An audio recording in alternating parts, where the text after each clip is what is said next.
First of all, I put myself under the bus because I was like, okay, first of all, girl, you rap as a joke, like, but now you have to do it for real. Woke up with a smile on my face. Look in the mirror, gonna be a good day. Zina is, I can't believe I'm actually really talking to you like in real life. You're in my house in Brakpan. Recording artist, songwriter, amazing performer. Welcome to my Zoom. Thank you for joining me. Thank you for having me, and sorry about the weird start. No, dude, it's fine. You know what? We live in Zoom now and anything can happen. Like sound, dogs, children, things, all of it will happen. It's fine. All of it. Okay, so Zina, you are a songwriter, recording artist, currently promoting a new single, which we're going to talk about. But I need to talk to you a little bit about getting into the industry when you were younger. Like, how did this happen? Where did this come from? So it's actually very interesting because like music has been in my life my whole entire life. I can't really imagine my life without music. So I was 7 years old, and for Christmas I asked my parents to buy me this like Barbie like rock guitar setup thing. It had like a microphone, a guitar, and everything. So on Christmas I put a show on for my grand, Oh and my I think gosh. after that I was just like, look, I could do this forever, man. Like somebody sign me. Oh my gosh. You know, I just on this, I don't have children, but I have nieces and nephews and I love them dearly. And my whole family is also in the music industry. So there's not not a piano, not a guitar in any of the houses where there are children, because children like to play the things and make the noise. So I think it was last year for Christmas, I went and I bought everyone a microphone that plays the songs that you can sing and a guitar and drums, and they could all take it home to their houses so they could have the things. Amazing. The kids, I'm the favorite auntie. The parents have not spoken to me since December. Yeah, I'm sure they hate you. But I know that little girl. I know that little girl that's singing and making everyone watch and dancing. And I look at our babies, and I hope that they continue on the journey, because from 7 to where you are now, what does that look like? What is that timeline? Oh my word. The timeline was just so like warped. There's so many things that happened throughout. Like there were moments where I wasn't gonna sing forever. There were moments where I didn't want to sing at all because I hated my voice. There were moments where there was like back and forth with my parents trying to figure out, is this gonna be sustainable? Is she gonna be able to provide for herself? So there's been like it hasn't been a straight line. If anything, it's driven me insane, but I cannot imagine having done anything else than pursuing this, because when I do sing and when I do record and I do get on stage, I feel at most myself. I feel like the best version of myself and the only version that I know to be true. You know what I'm saying? Zina, did your parents require a backup plan from you? Like, were they like, okay, you can do this thing, but you've got to go and study this other thing? Oh, no. It was you need to study something else, and this can be like a fun thing, but you need to grow up at some point. It took a while for them to jump on the bandwagon and, get behind the whole Zina brand and everything that I'm doing and stuff. It was difficult a little bit. There was a bit of pushback and stuff, but because I was so resilient about what I wanted, eventually they were just like, "Oh, we're just gonna have to like stick with this girl because clearly she's not going to change her mind." And then as soon as things started picking up and they started seeing all the work that I was putting in and what was coming out, they have been all for it. You know what I mean? So it took a while, but we're here now, so that's great. When you say that you had moments where you struggled with your voice, not struggled with your voice, but like not thinking, I'm assuming that you were good enough, right? That imposter syndrome thing. How did you deal with that? Because I feel like a lot of people at the moment are going through some version of imposter syndrome. And I don't know, like, if it's Mercury retrograde or if it's COVID or whatever it is, but there seems to be a lot of that feeling around. So how did you deal with that? Yeah, so first of all, imposter syndrome is a real thing. I never try to kind of speak things over my life or try and like take anything in. I try and like completely disregard it, any feeling that I have of negativity. But being aware of it is very, very important, and trying to shut it down for myself is very important. And I'm still struggling with it. Like I had an online sort of performance thing in the morning. I woke up, I was like, oh my gosh, can I sing? I kind of like freaked out. But I think the moment I start doing it and like, actually show up for myself, that's when I realize that like, okay, cool. There's a reason why I'm here. There's a reason why I'm doing this. There's a reason why this is happening. So It's just reminding myself of the journey and remembering that all the practice that I've put in has brought me to this place, and it's all been worth it. So it's just kind of like switching my brain to be like, okay, can I? And being like, okay, cool, you've done this before. This has happened before. You've performed before. You've sang before. So just tap into that. Yeah. Zina, you can sing, firstly. We love your music and your voice. But I think more importantly, you have and are already and will be even more a role model for young Black children in this country and in the world, right? Because it's representation. They see themselves in you and they look up to you. 100%. For a young Black girl who's watching this or listening to this now and goes, I want to be like you. What are the first steps that a 7-year-old Zina took in order to get this album and the single that we're going to talk about now into the world? Like, where do you even begin? So I would say practice makes perfect.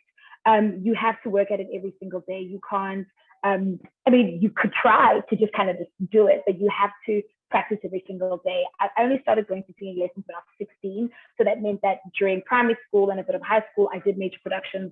I did the art things here and there and stuff. And then I decided that I actually wanted to do this professionally. So that meant that I had to go to lessons. That meant that I had to study it. That meant that I had to work at it every single day. So I would say that you first need to trust yourself that you're capable of doing it.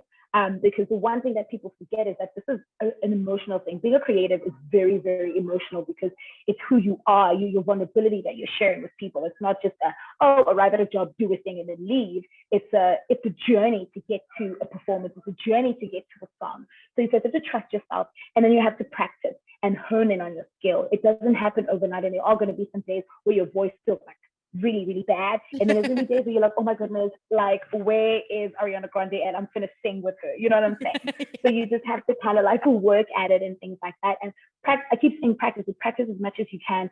Get experiences here and there, even if it's not a paid gig or whatever it is. Try the best that you can and exhaust every single opportunity that you get given, no matter how big or small, because you never know who's watching you. You never know who's looking at you. You never know who is noticing you. And also be kind to yourself and be compassionate to yourself in the sense that if there are days that you're feeling disencouraged or you're not feeling like you're doing the right thing, just remember that this is a journey. It doesn't happen overnight. I don't know any story where it's happened overnight. It takes time. So you need to give yourself time, be aware of that time, and use it wisely because you only get older.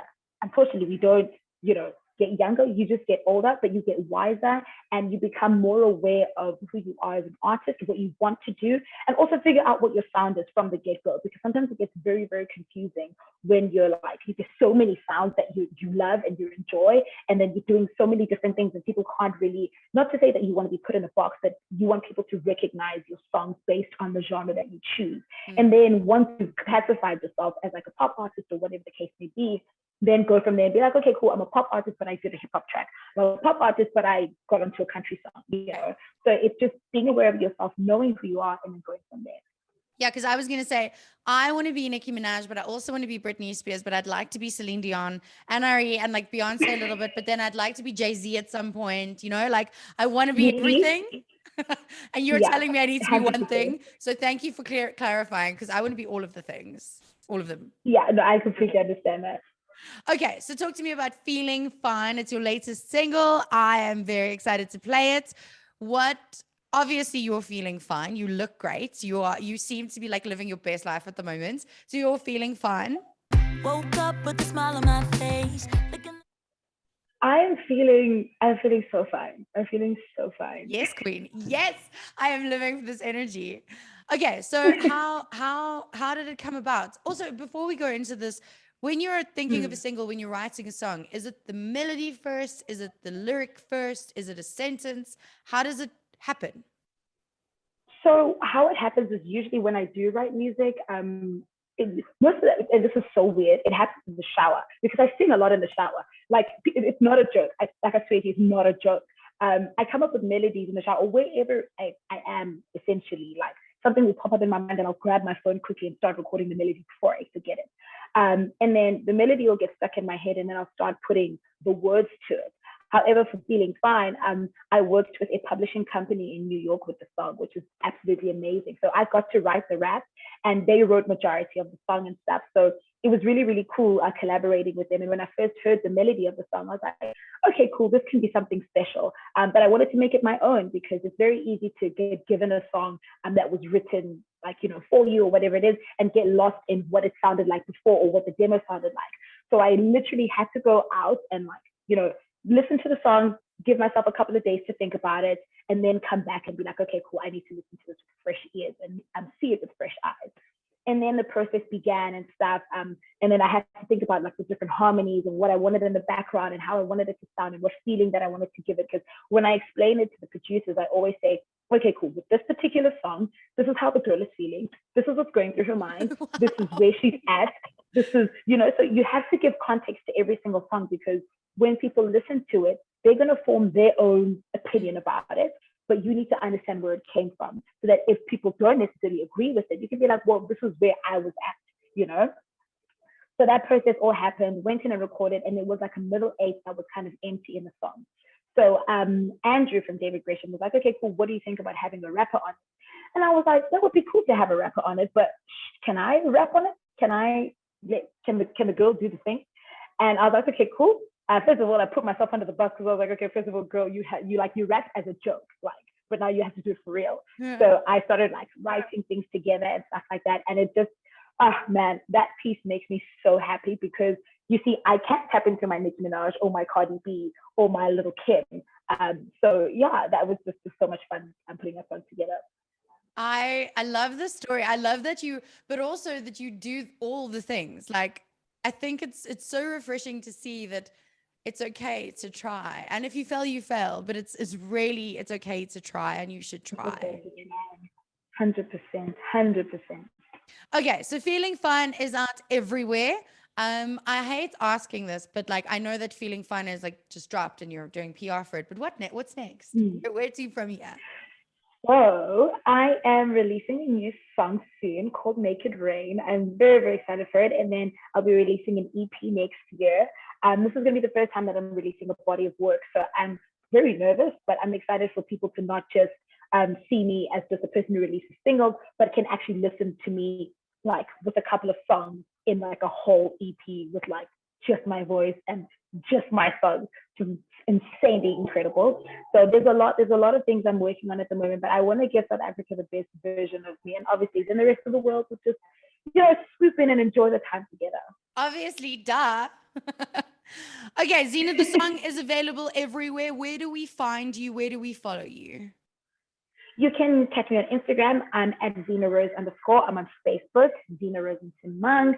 I am on Twitter as well at Zina Rose. I just really tweet about weird stuff, but you'll enjoy the content. It's all for the people. And yeah, that's where you can find me. That is what Twitter's for. Zina, thank you so much for your time. Good luck. I hope the song explodes. I hope that all of your dreams come true. And thank you for chatting to me. Thank you for having me. I really appreciate it. Have a lovely Tuesday. You too. Love you. Bye. I'm feeling fine. Jacaranda FM.